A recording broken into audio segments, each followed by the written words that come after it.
All right, so we're here today with our Econoline project vehicle we've been building for Bulova, and we're at Starr Studios where Sean Starr is actually going to be painting all the livery on the vehicle like we did in our original mock-up. And we'll have Sean talk about traditional sign painting and how it makes a huge difference when you're building a vehicle like this. My name is Sean Starr and I own Starr Studios, and I've been doing traditional hand lettering on old vehicles like this since I was a teenager, so that's over 30 years now.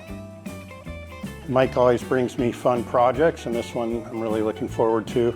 I'm gonna paint all of the lettering on here as it would have originally been done in the 60s.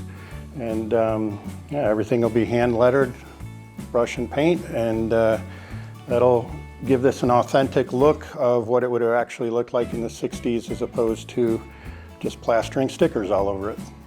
So this section here is going to say Bulova Racing Team with the original graphic, and then down here will be the address information for Bulova in New York. And yeah, and I guess Mike's got some actual new old stock emblems and things he's going to be adding to it so that everything's period correct.